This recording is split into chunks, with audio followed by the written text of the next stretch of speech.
18 июля на календаре, лето почти что середину свою преодолело, и тем не менее мы от этого не отчаиваемся, мы живем, потому что лето все равно продолжается. А продолжается оно всегда весело и классно, если вы утро встречаете вместе с «Утро Якутии», которое вновь в эфире. Дарья Анкехова, Павел Танин вместе с вами этот день встречаем. Доброе утро.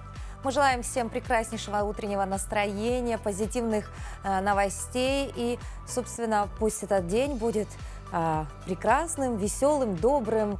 В общем, заряжайтесь с нами, как всегда, энергией, узнавайте все самое интересное и полезное. Ну и самое главное, просто оставайтесь с нами в течение ближайшего часа. Да, потому что там наша команда нашей программы собрала много всего интересного и полезного. Сегодня, кстати, полезного будет побольше. Но между этим не забывайте, конечно, про наш телеграм-канал, в котором еще больше разного появляется. Можно почитать в течение всего дня, потому что не все в эфир попадает. И эфир у нас, да, не весь день идет, к сожалению, большому. Ну, может быть, когда-нибудь все изменится.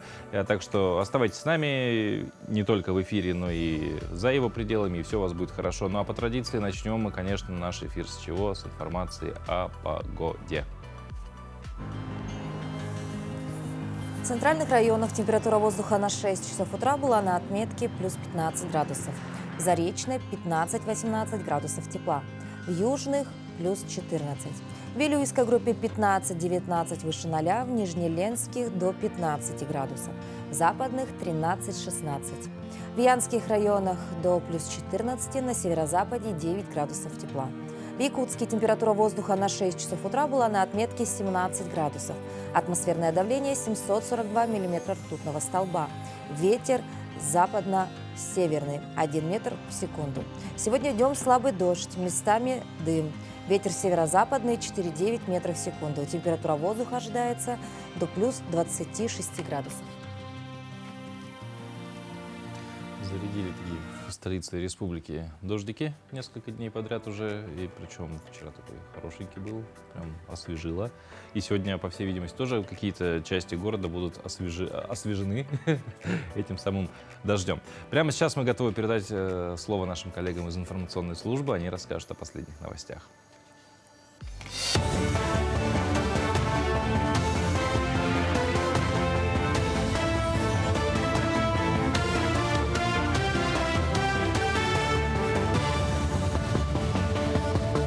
Коллеги, доброе утро. Коротко о самых заметных событиях к этому часу. Глава Якутии Айсан Николаев поручил ускорить работу по возобновлению подачи газа в многоквартирные жилые дома в Якутске. Из-за нерасторопности управляющих компаний около 200 домов остались без газа. Из них на сегодня переподключены только порядка 50.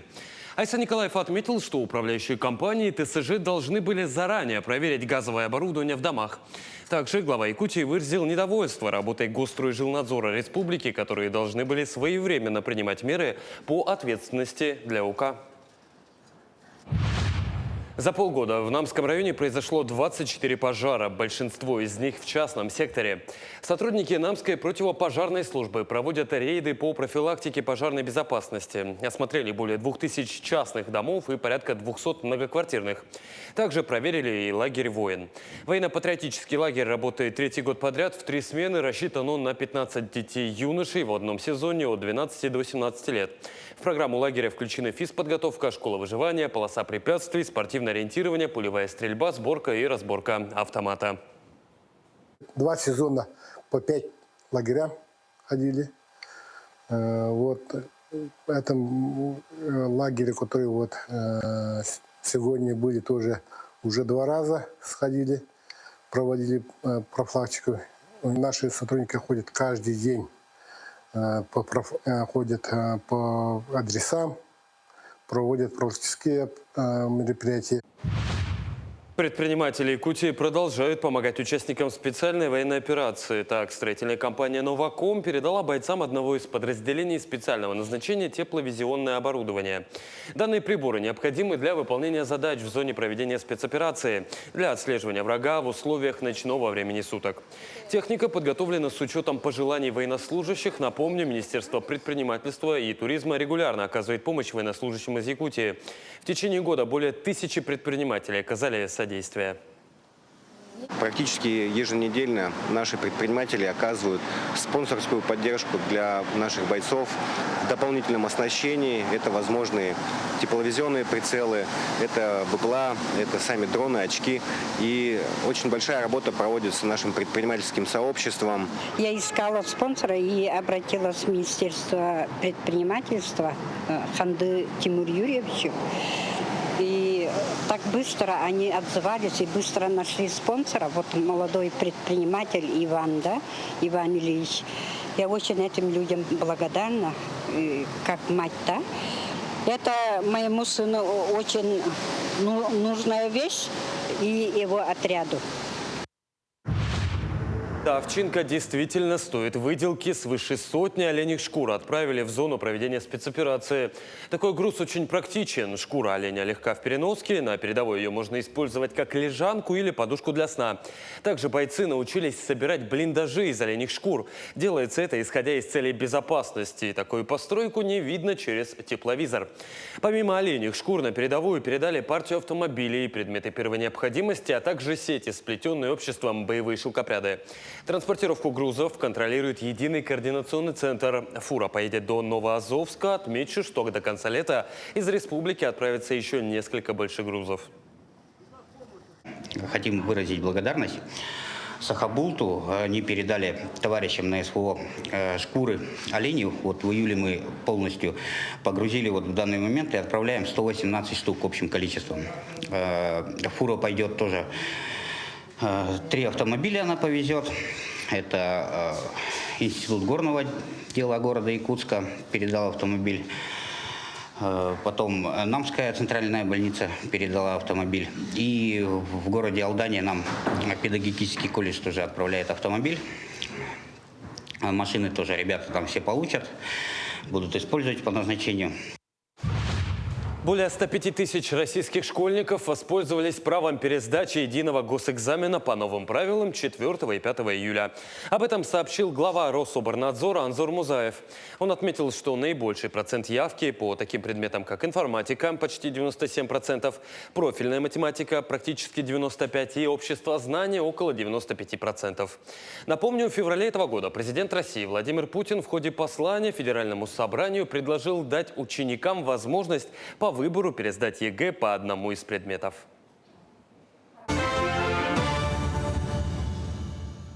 По указу главы республики во многих учреждениях реализуются образовательные программы среднего профессионального образования и профессиональное обучение через сетевое взаимодействие.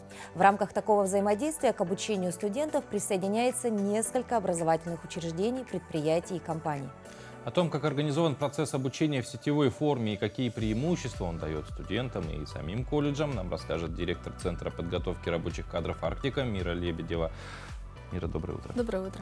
Ну, собственно, в новом учебном году у вас планируется открытие нескольких отделений, насколько мы знаем, сетевой формы обучения, про которую мы говорим. Вот расскажите вообще поподробнее о сетевых программах, которые реализуются в этих учреждениях. Да, действительно, в этом году мы открываем 2 группы по направлению оператора информационных систем и ресурсов в Анабарском и Оленёкском районах совместно со школами.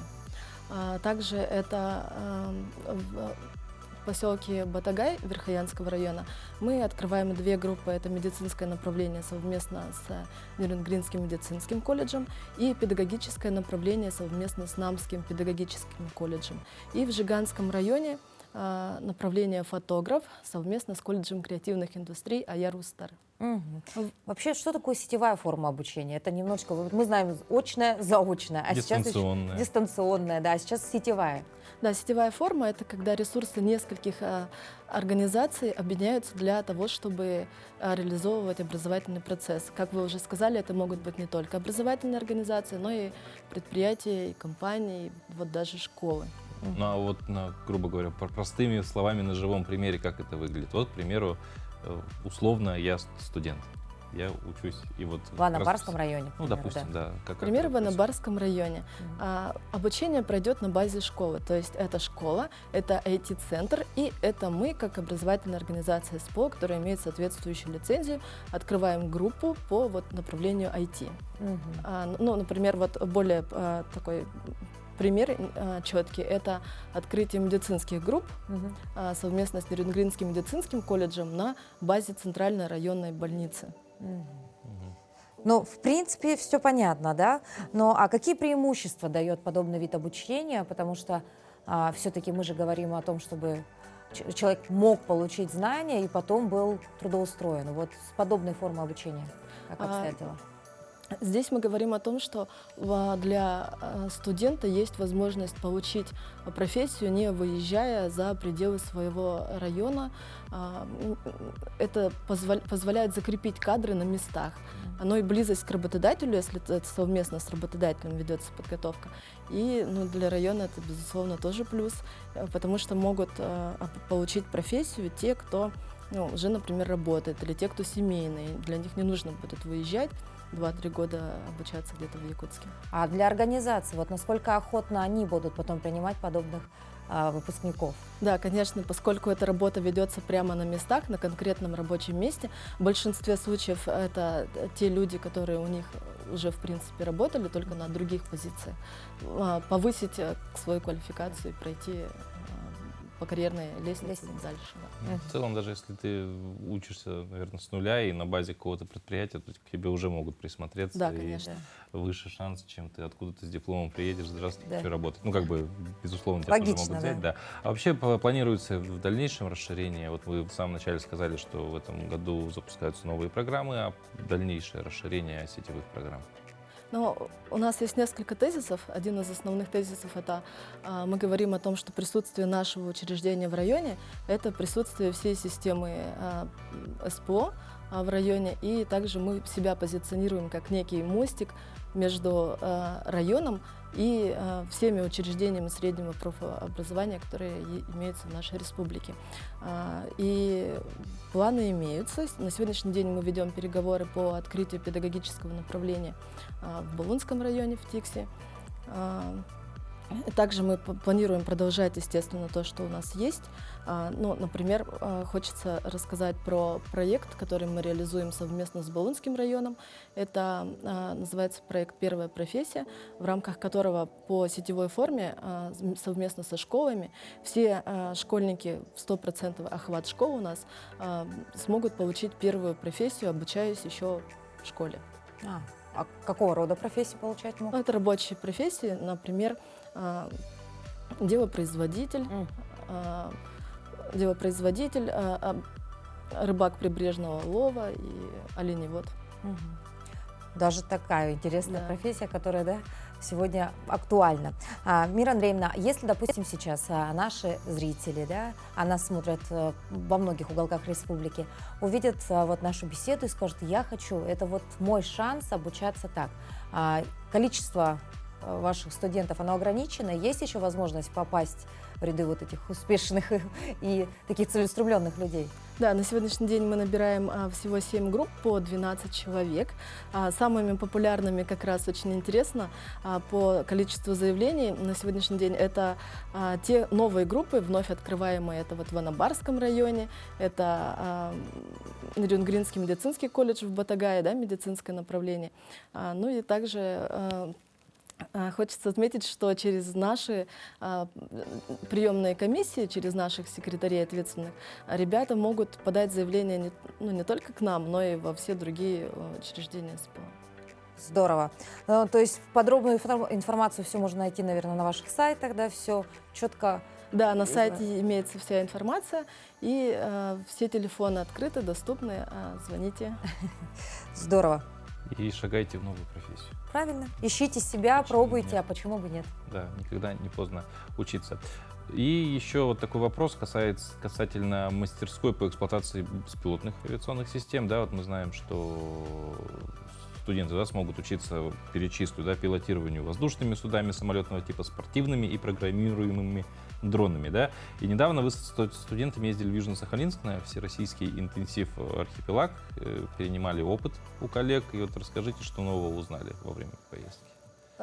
Ну, В прошлом году нам удалось получить при поддержке Министерства по развитию Дальнего Востока и Арктики оснащение 6 мастерских, и в том числе одна из мастерских, это вот в поселке Тикси, в нашем головном учреждении, это по беспилотным летательным аппаратам. И вот в качестве опыта мы впервые выехали совместно с Центром внешкольной работы. Это были обучающиеся школьники, 2 школьника, 1 наш студент, их руководитель и я. Съездили, посмотрели, поучаствовали. Ребята приняли участие в соревнованиях по техническим симуляторам и по бережливому производству, эффективное производство беспилотных авиационных систем. У нас даже есть результаты, да. Да, замечательно. То есть помимо обучения еще и могут быть вот такие интересные поездки, да, у ваших студентов, правильно? Да, мы съездили, посмотрели, как проводятся данные соревнования, познакомились с энтузиастами, людьми, кто вот на передовой в данной сфере. И сейчас планируем у себя Свои соревнования. Да, проводить также свои соревнования, обучение. Но не только наших студентов, но и школьников района, и даже вот взрослое население. Мира, ну спасибо большое за эту беседу. Желаем вам дальнейших успехов. Спасибо большое. В вашем нелегком, в принципе, обучение — это всегда нелегкое дело для тех, кто организует его. Поэтому действительно удачи в вашем нелегком, но очень важном, полезном деле. Благодарю. Звонок будильника, потом еще 5-10 минут в кровати, душ, чашечка горячего кофе и плотный завтрак. У каждого человека свой утренний ритуал, запрограммированный годами. Утренняя физическая нагрузка до завтрака сжигает больше калорий, чем в другое любое время суток. Это вообще лучшее средство, чтобы снять сонливость, усталость, зарядиться позитивом и настроить свой организм на самую продуктивную деятельность в течение дня. Ну, я думаю, зачем много говорить, лучше посмотреть, ну а самое главное, лучше приступить к делу. Всем доброе утро! Сегодня мы с вами начинаем зарядку на коврике, все поднимаемся. Сегодняшняя тренировка понравится всем девушкам, женщинам. Обязательно подключаемся, потому что тренировка у нас будет с акцентом на ягодицы. Мы с вами становимся на четвереньки, ладони на ширине плеч, коленки тоже от макушки до копчика. У нас одна прямая, без лишних изгибов в зоне поясницы. Первое наше упражнение — это будут махи согнутой ножкой. Ножку поднимаем и пятками тянемся к потолку. Работаем только ногой. Приготовились? Все вместе начали. На выдохе. Выдох. По 15 раз. 3, 4, 5, 6, 7, 8, 9, 10. И еще 5 раз. 1, 2, 3, 4, 5. Отлично. Сразу правой же ножкой ногу выпрямили и выполняем махи. Здесь у нас колено, стопа работают вместе. 3, 4, 5, 6, 7. Каждый мах выполняем на выдохе. 10. Еще 5 раз. 1, 2, 3, 4, 5. Окей. Следующее, третье, сразу коленку слегка тянем к груди и выполняем мах наверх, но без лишних прогибов. В зоне поясницы спинку держим ровно, неподвижно. Вдох, выдох, вдох, выдох. 4, 5, 6, 7, 8, 9, 10. И еще 5 раз. 1, 2, 3, 4, 5. Хорошо. Правой ножкой закончили. Переходим на левую ногу. Все то же самое повторяем по 15 раз. Готовы? И поехали. Согнутой ножкой. Пяткой к потолку. Выдох. Выдох. Голень у нас прямая. Таз не вращаем. 6, 7, 8, 9, 10. Дышим. Выдох. 1, 2, 3, 4, 5. Хорошо. Выпрямляем ножку и сразу колено и стопа работают вместе. 3, 4. Таз не трогаем, не шевелим ею. 6, 7, 8, 9, 10. Еще 5 раз. 1, 2, 3, 4, 5. Отлично. И третье упражнение. Сразу коленку к груди и небольшой мах наверх. Поясницу не трогаем. 2, 3, 4, 5. Выдох. 6, 7, 8, 9, 10. И еще 5 раз. Давайте напоследок. 1, 2, 3, 4, 5. Хорошо, отлично. Мы с вами закончили. Желаю всем плодотворного дня. Вот не верите в чудотворную силу зарядки? Проверьте на себе. Вообще регулярное выполнение утренней гимнастики, по единодушному мнению экспертов, способствует борьбе с лишним весом. Две главнейшие причины вообще ожирения – это высококалорийное питание и малоподвижный образ жизни. И решать эту проблему нужно, конечно же, комплексно. Подробности у нашего доктора.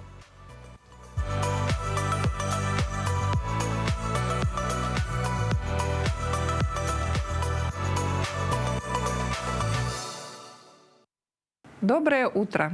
Как вы думаете, что играет самую важную роль в состоянии нашего здоровья? Еще в 1994 году Межведомственная комиссия Совета безопасности России по охране здоровья населения, основываясь на международных научно-медицинских данных, составила рейтинг факторов, от которых зависит самочувствие, заболеваемость, либо устойчивость к болезням, а в конечном счете и продолжительность жизни человека. Основной вклад носят условия и образ жизни людей – это 55%. Состояние окружающей среды – 20%. Генетические факторы – 15%. И медицинское обеспечение – не более 10%. Словом, ученые и аналитики подтвердили, что в первую очередь наше здоровье в наших собственных руках и более чем наполовину зависит от того, насколько сознательно и ответственно мы ведем себя в повседневной жизни. Главное правило здорового образа жизни – это правильное питание. Увы, сегодня во всем мире появляется все больше людей с ожирением. Причем, по данным выборки за последние 30 лет, мужчин с ожирением в нашей стране стало втрое больше. А вот число женщин, страдающих ожирением, увеличилось незначительно. Важно понимать, что лишний вес – это не только эстетическая проблема, подчеркивают врачи. Ожирение ведет к артериальной гипертензии, способствует развитию ишемической болезни сердца и повышает риск инфаркта миокарда. У тучных людей нередко развивается неалкогольная жировая болезнь печени, когда жир откладывается в этом органе, несмотря на то, что человек не злоупотребляет алкоголем.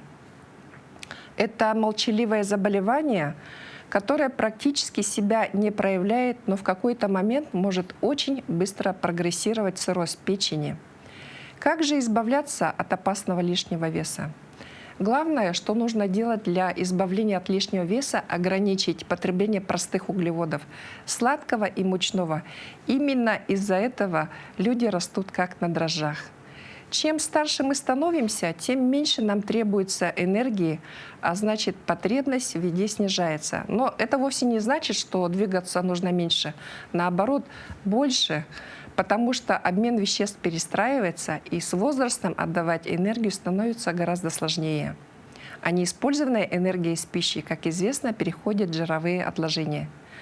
Физическая активность – это не только преграда к ожирению, но и верный путь к здоровью. Будьте здоровы!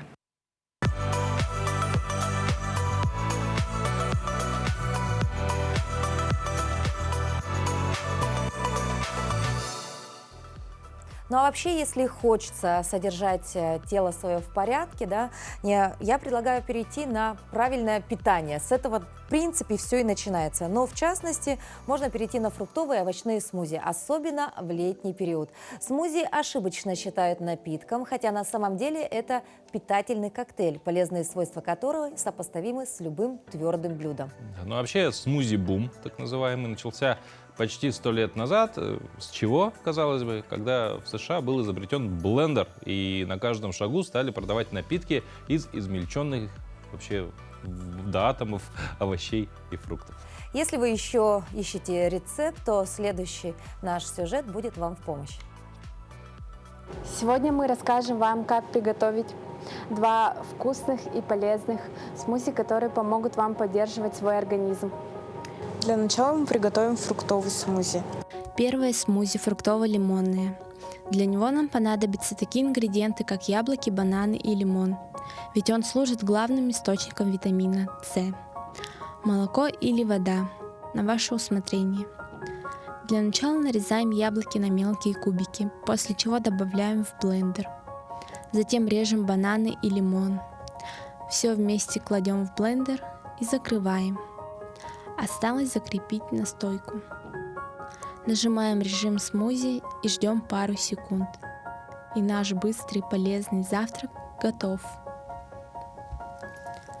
Второе смузи – ягодно-манговое. Сначала нам нужно нарезать клубнику. Можно добавить как свежую, так и замороженную. После чего мы добавляем манго, йогурт, желательно питьевой. И опять же воду или же молоко. Ну а мы добавили воду из шейкера. Также на ваше усмотрение вы можете использовать лед. В наши якутские холодные зимы нам так не хватает витаминов. Поэтому летом, когда у нас огромное разнообразие тропических фруктов, мы можем запастись витаминами для нашего организма. Приятного аппетита! Но если вы хотите начать заниматься спортом, чтобы сбросить вес, развеяться после тяжелого рабочего дня или просто получить заряд бодрости, пешие прогулки – лучшая отправная точка. А если добавить рельеф и отправиться в поход по холмам и лесам, то пользы будет еще больше. Героиня нашего следующего сюжета никогда не сидит на месте, и покой ей только снится. В походах, сплавах, пеших прогулках и путешествиях она проводит большую часть своего времени. Доброе утро. Доброе утро. Меня зовут Михайлова Лана. Я занимаюсь туризмом. В составе группы женской мы совершили восхождение на гору Мусхая, которая является второй вершиной Якутии по высоте.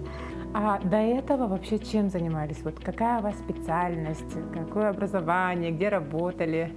Я всю жизнь работала на госслужбе в управлении ЗАГС. А как пришли к тому, что начали заниматься походами? Дети выросли, поступили, уехали, ну и появилось свободное время. Ну и надо было чем-то интересным заняться. И как-то я увидела случайное объявление о походе комбинированном. Там был 10 дней сплав и 10 дней пеший поход. И почему-то меня так эта мысль сразу зацепила. Думаю, надо пойти проверить себя. То есть это был какой-то отбор, да, в команду, или это вот не любителей, да, вот это профессионалов сразу вы пошли? Руководитель похода, когда набирала группу, она понимала, что это сложный поход. Поэтому нужно, чтобы люди, если бы хотя бы не занимались туризмом, то были физически подготовлены. В пешей части мы тут же встретили медведя. Вот вы встретили медведя, и что было дальше? Руководитель начала нас команды нам давать, у нас были трекинговые палки, мы, естественно, они такие железные же, начали стучать ими, начали кричать, еще у нас были свистки. Ягодникам, да, на заметку, как говорится, да, свистки и вот эти палочки, да, ну, в общем, что-то. Ну, или что-то можно взять железную миску, кружку, ну, что металлический, они боятся металлического. Что тогда самое сложное было в первом походе? Ну, вот рюкзак, да, ага, и что еще? Да, несмотря на физические какие-то сложности, они, конечно, будут у всех, особенно кто в первый раз идет в поход, да, это, прежде всего, психологическое и моральное твой настрой. Самое приятное в походах – это дойти до цели, там, подняться на определенную вершину, и ты чувствуешь себя как-то в каком-то другом измерении, и полная эйфория, такое счастье. Кроме эйфории, да, конечно, что нужно знать, ну, более такие материально-бытовые моменты? Дождевик, сапоги обязательно резиновые, там, хорошие ботинки, потому что обувь – это первооснова, удобный рюкзак, головной убор, средства защиты от комаров, персональная аптечка. Посуда, кружка, ложка, миска, нож. Нужно знать, как разводить правильно костер. Продукты подбираются, в основном сухие, вяленые. Там, если поход не долгий, то консервы можно. Так... Помимо вот этих материально-бытовых вещей, да, конечно же, очень важно, какая команда. Да, вот за годы туризма у меня появилось очень много единомышленников, друзей. В походы идут, видимо, люди какого-то определенного склада, или же они такими становятся, когда побывают в походе, потому что это все люди оптимисты, Все веселые, с юмором, находчивые, очень добрые, всегда готовы оказать помощь тебе, поддержать. Какой возраст подходящий? В походы ходить может любой человек, любого возраста. Во время похода, да, например, человек сломал ногу или руку. Вот что при этом действительно делать? Взяли 2 жерди и рюкзак к ним пристегнули, привязали и посадили человека, и вот так несли его. То есть специального медика с собой не берете? Нет. Поняли, да, что как бы очень так опасно, в принципе, да? А как вот реагирует семья ваша на ваше хобби такое? Ну, дети всегда переживают, волнуются, ждут меня, когда я приду. Но очень рады за меня. Походы происходят только внутри республики или где-то еще были? В других регионах, возможно, на границе где-то? Уже хочется пойти в поход и посмотреть, как в других регионах. Ну, например, на Кавказ. Да? Этим летом, например, да? Какие походы планируете? Да, этим летом у меня поход по Якутии запланирован. А в августе на почти 20 дней будет поход в Мому. Какая-то удивительная, сказочная страна. Там все растет, то есть там на каждом шагу крупная голубика. Есть такая ягода интересная. Тут она у нас не растет, она растет на камнях, в горах, каменушка называется. Первый раз я там увидела оранжевый ковер морожки. Я то есть с голоду не умрешь, да? В жизни никогда ее не видела, она здесь у нас не растет, а туда приехала, она такая вкусная. Вот эти вот походы, да, все-таки, они, ну это как бы 2 разных мира же, да, там на природе и в городе. А вот как они помогают человеку, да, внутренне, например, жить вот в городе? Вот ты как-то становишься более спокойнее, сдержаннее, наполненнее, может. Ну и в конце, да, вот какие советы вы бы дали, да, тем людям, которые хотят ходить в походы? А первый поход лучше начать, конечно же, с турфирмой, с инструктором. Самое главное – это не бояться. Покорять вершины, проходить тысячи километров – это, конечно, все увлекательно и интересно. Помните, что любое движение пойдет на пользу вашему физическому и ментальному здоровью.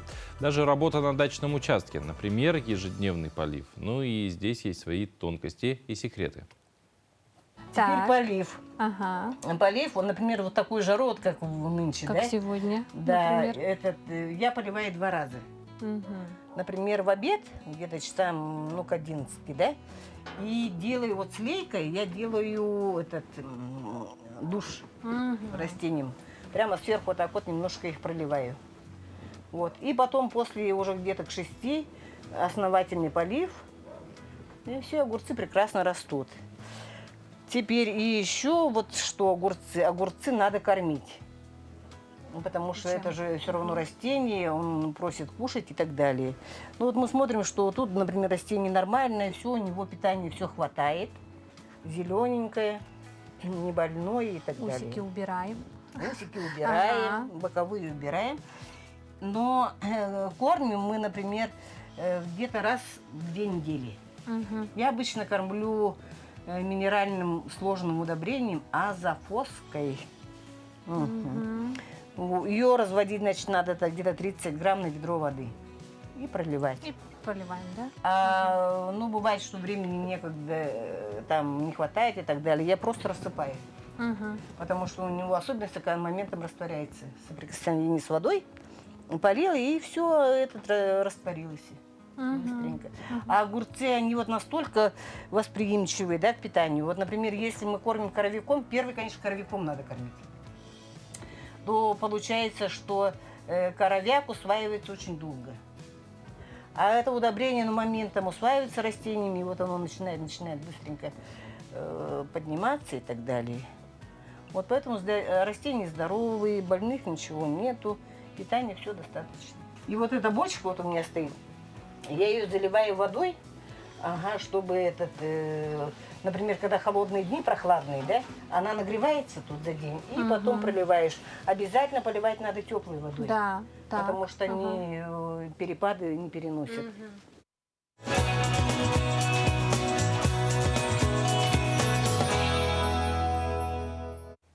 Согласно поверью, 18 июля дарит людям силу и удачу, а еще богатство.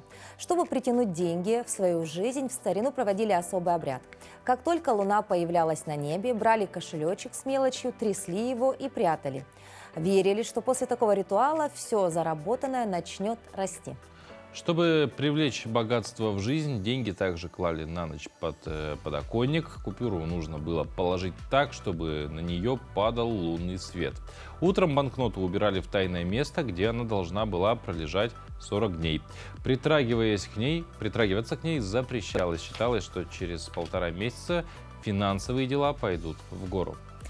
Ну, я не знаю, брать эти такие очень субъективные, да, моменты в свою копилочку или нет. В принципе, попробуйте, а почему бы нет? Купюру положите на подоконник, подождите, сделайте все условия, а вдруг поможет. Но... Вдруг физики не существует, да, и естественных наук. Возможно. Ну, а какими еще датами и событиями запомнился этот день, узнаем далее.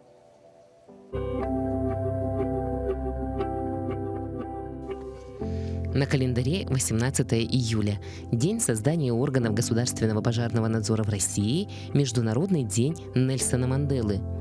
По народному календарю Афанасиев день, месяцев праздник. На Руси на Афанасия отмечали месяцев праздник, вечером выходили на улицу и смотрели, как месяц играет в небе. Перебегает с места на место, изменяет цвет, то прячется за облака, то вновь показывается. Считалось, что так месяц празднует свой день. Такая игра предвещала хороший урожай, и если к тому же месяц светил ясно, был хорошо виден, это сулило сухую и теплую осень. Также говорили, что если этим вечером наблюдать за месяцем, то сил в человеке прибавится. Этот день в истории. 1334 год. Начато строительство колокольни собора Санта-Мария-дель-Фьоре во Флоренции. 1870 год. Принят догмат о непогрешимости, безошибочности Папы Римского. 1985. Создан первый Тетрис. В этот день родились 1635 год. Роберт Гук, английский ученый, естествоиспытатель и изобретатель. 1853. Хенрик Лоренц, нидерландский физик-теоретик, нобелевский лауреат. 1871 год. Родился Джакомо Балла, итальянский художник, один из основателей футуризма. 1895 год. Ольга Списивцева, русская балерина. 1909 год. Андрей Громыко, советский государственный и политический деятель, дипломат. 1918. Нельсон Мандела, южноафриканский политик, президент ЮАР, нобелевский лауреат. 1931 год. Родился Юрий Мазурок, советский оперный певец, баритон, народный артист СССР. Именины сегодня отмечают Агния, Анна, Афанасий, Варвара, Василий, Геннадий, Елизавета, Сергей и Степан. А прямо сейчас мы вновь готовы передать слово нашим коллегам из информационной службы. Они расскажут о последних новостях.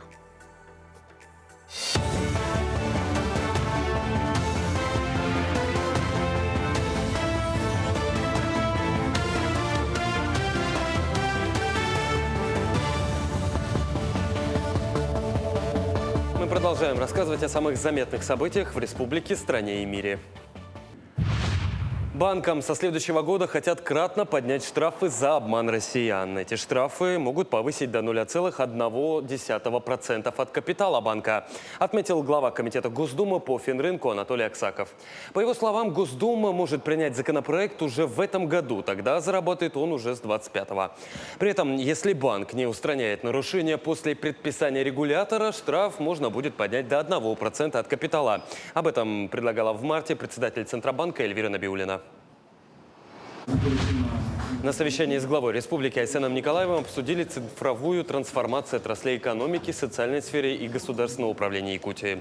Как отметили на встрече, в сфере цифровой трансформации появились новые направления, а именно архитектор ГИС-систем и ответственный за управление данными. Отныне получать данные стало проще. Теперь для подсчета, например, количества туристов, посетивших Якутию, не нужно собирать данные от районных администраций, а достаточно запросить информацию у сотовых операторов или банков. Благодаря этим данным мы можем видеть, куда эти туристы приезжают, где останавливаются, да, и откуда, с каких субъектов приезжают. Ну, как пример, но это было очевидно на самом деле, что больше туристов приезжают с тех субъектов, где есть прямые рейсы. Вот, поэтому прямой рейс появления Казани и Якутска повысит турпоток в обе стороны, естественно, да, или там прямой рейс авиакомпании сейчас в Казахстан. Вот, поэтому все отрасли должны переходить на управление на основе данных. Это и здравоохранение, образование. Яркие цвета, красочные стены, герои из детских сказок встречают детей и их родителей в детской поликлинике медицинского центра Якутска. Дети проходят качественное обследование, а самое главное – хорошее лечение с применением нового оборудования и введением новых практик. За последние 5 лет поликлиникой было получено 35 новых единиц техники, от офтальмологического оборудования до нового рентгенаппарата. Также была оборудована и специальная детская комната лечебно-оздоровительной физкультуры. Свое развитие в детском здравоохранении проходят бережливые технологии, где максимально сокращаются любые роды потерь при оказании медицинской помощи. Все это стало возможно в рамках реализации программ нацпроекта здравоохранения. У нас планируется дальнейшее продолжение работы по бережливым технологиям. Дальше будем работать проактивно, то есть будем сами выходить на наших пациентов по проведению профилактических осмотров. То есть каждый участковый педиатр своих детей вызывает на вакцинацию, на медосмотр, на флюородиагностику, на туберкулезную диагностику. Сейчас это благодаря нашей электронной медицинской карте. Мы последние 3 года видим, куда наш пациент обращается по республике Саха-Якутия. Поэтому у нас все данные есть. В Минсельхозе заявили о росте сбора урожая овощей почти на 20%. Согласно информации органов управления АПК регионов, на 12 июля овощей открытого грунта было собрано 255 тысяч тонн, что на 19% больше, чем за аналогичный период минувшего года. Также там добавили, что за счет высоких урожаев овощей закрытого грунта в текущем сезоне наблюдается снижение цен производителей на подобную продукцию. С учетом показателей текущего валового сбора и ценовой динамики в Минсельхозе не ожидают существенного увеличения цен на плодоовощную продукцию в этом году. Открылся военно-спортивный лагерь «Таежный герой». На протяжении 2 дней подростки из районов республики соревнуются сразу в нескольких дисциплинах. Оказание первой помощи, дорожный лабиринт, разборка и сборка автомата Калашникова. Лагерь «Таежный герой» создан с целью направить детей, состоящих на учете МВД. Кроме спортивных соревнований, дети проходят насыщенную программу и получают незабываемый опыт. В лагерь в этом сезоне приехали 220 детей в возрасте от 12 до 17 лет. А сам лагерь организует уже на протяжении 13 лет подряд. Собираются ребята? Но мы все знаем, что этот проект, он специально, мы придумали, как организаторы, да, что мы сюда в первую очередь должны привлечь внимание детей, ребят, которые состоят в профилактических учетах. И ребят, и дети из семей, которые попали в трудную жизненную ситуацию. Это в первую очередь. Поэтому у нас конкретно цель такая, чтобы мы должны занять и организовывать свою деятельность именно для такой категории детей. На этом все. Хорошего дня и оставайтесь на нашем телеканале. И это вновь «Утро Якутии». Лесные пожары до сих пор являются актуальной проблемой в Якутии, решение которой так и не находится. Ежегодно от возгораний страдают миллионы гектаров леса, ставятся под угрозу жизни людей и разрушается флора и фауна. В чем же причина возгораний? Как вести себя при задымлении, обезопасить себя и своих близких, мы сегодня обсудим с Ксенией Рахматуллиной. Это руководитель пресс-службы Главного управления МЧС России по Республике Саха-Якутия. Кстати, как раз сегодня, 18 июля, Государственному пожарному надзору МЧС России исполняется 97 лет. Ксения, доброе утро. Не юбилей, но тоже дата неплохая. 97 лет – это почти век. Через 3 года юбилей будем отмечать. Вернемся уже к проблематике. Да, сколько на сегодняшний день в Якутии пожаров действует лесных? На сегодняшние сутки у нас действует 150 природных пожаров. 3 у нас на землях иных категорий. Это, как правило, кустарник, торфяник. Площадь составляет порядком 900 тысяч гектар. Это достаточно уже большая площадь. Почти миллион. Почти миллион. Если рассчитывать в целом, с начала пожароопасного сезона республика уже 1 миллион гектар перешла этот рубеж. К сожалению, у нас показатели 2020-2021 года, то есть по горимости леса. Прогноз был, то есть неблагоприятный прогноз по уровню реагирования чрезвычайной ситуации в лесах федерального характера, это все было спрогнозировано, были заранее нарощены группировки авиалесоохраны, то есть мобилизованы население и также республиканские формирования пожарных, спасателей, также заблаговременно были расширены штаты. Ну, слушайте, если был прогноз, то есть как бы есть, грубо говоря, были основания полагать, что будет так, а тогда что является сегодня основной причиной пожара? Понятно, что есть человеческий фактор.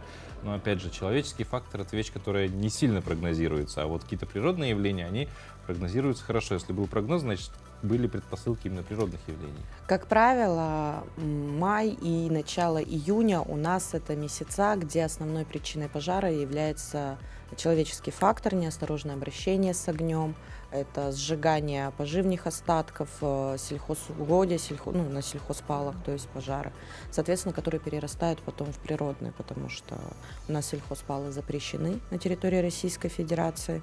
Соответственно, граждане начинают это делать в нарушение закона и не всегда могут проконтролировать. Отдыхающие люди в лесу. Забыли потушить костер. Да. Да, действительно так оно и есть. Это кажется вроде бы, все же взрослые люди, но, к сожалению, случаи случаются. И, соответственно, с начала июня, июль и до середины августа у нас всегда идет пик температурного режима на территории республики. То есть тоже, да? Да, что это самое жаркое лето. Соответственно, у нас идет рост уже по причине высокой температуры и, соответственно, грозовых фронтов, которые проходят.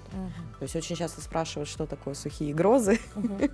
Сухие грозы говорят, что было более понятно для населения. На самом деле, как таковых сухих не существует. Это осадки в любом случае прошли, просто где-то они были значительные, а где-то нет.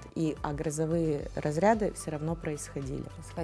Да. Скажите, пожалуйста, что же делать нам, допустим, жителям, если мы стали свидетелем, очевидцем, да, крупного пожара в лесополосе? А куда бежать, кому сообщать, что делать и как себя правильно вести в этот момент? Если человек стал свидетелем в лесополосе пожара, конечно, в первую очередь не нужно паниковать, нужно понять, какой пожар идет, верховой или низовой, то есть все просто. Либо низ горит кустарник, либо верх — это уже верхушки. От верхового пожара, конечно, очень тяжело убежать.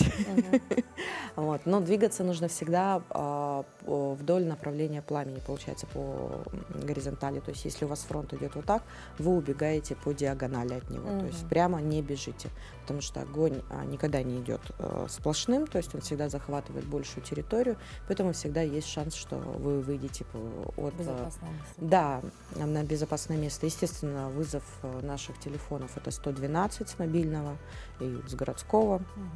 Работает на территории всей республики эта система, полностью охватывает зону. Даже в случае, если нет сети у мобильного оператора, то есть все равно дозвониться можно. Да, идет взаимное переподключение, то есть у нас же, как в районах бывает, что где-то работает мегафон, а МТС там не работает. Но в данном случае, если звонить на 112, будет звонить. Хорошо, а чем опасен дым-то мы, конечно, знаем, да, а вот от вас какие могут быть советы лично, да, по поводу того, как обезопасить себя в период задымления, который вот буквально был на днях, да? На сегодняшний день у нас в зону задымления попадает 84 населенных пункта, это на утро. Роспотребнадзором были проведены пробы атмосферного воздуха. К сожалению, в 8 районах у нас ПДК превышает предельно допустимые значения, да. Обезопасить себя можно чем? Остаться дома, ограничить свой выход на улицу, это в первую очередь, потому что, вдыхая дым, вот эти вот мелкодисперсионную систему, то есть мы забиваем себе легкие. Ограничить курение, больше воды, не злоупотреблять спиртными напитками. Дома постарайтесь по максимуму закрывать все окна, двери, также на работе, в офисе, то есть не держать открытым окно. Кондиционер тоже не спасает, потому что сейчас мало кондиционеров, они дорогие, которые проходят с фильтрацией, да. Это дорогие кондиционеры. У кого, естественно, он стоит дома, они могут им пользоваться. К сожалению, у тех, у кого нет, они просто начнут гонять вот этот дымовой воздух. У кого их нет, нужно ходить к тем, у кого он есть. Как вариант, да? Ксения, спасибо большое за такую интересную беседу. Мы желаем вам хорошего дня и прекрасного настроения. Паша, ну а на очереди твоя любимая рубрика. Да, конечно. Мы в четверге, значит, сегодня день кинопремьеры. Сейчас узнаем, какие кинопремьеры с сегодняшнего дня уже в кино можно посмотреть.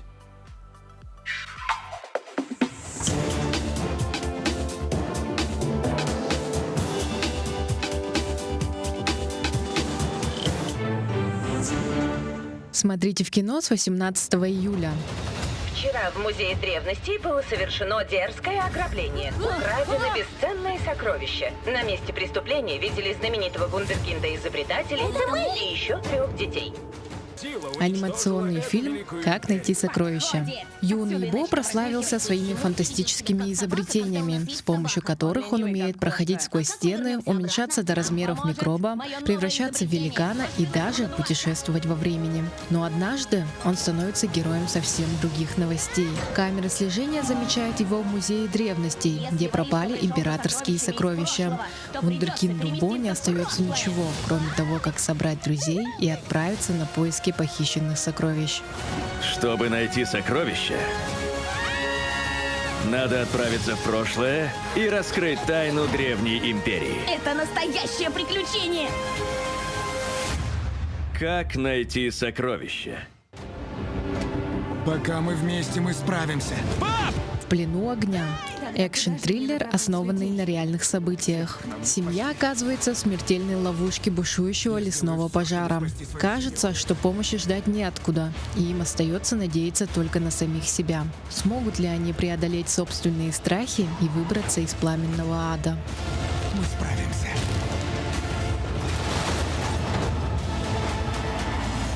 В плену огня.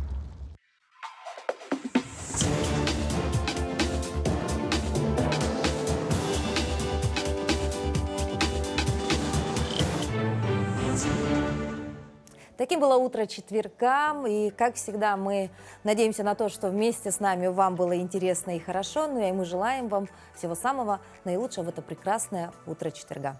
Да, завтра мы вновь встретимся с вами в этой студии, встретим уже завтрашний день, ну а пока он не наступил, вам еще нужно это прожить, поэтому хорошего вам настроения, пусть все будет отлично сегодня.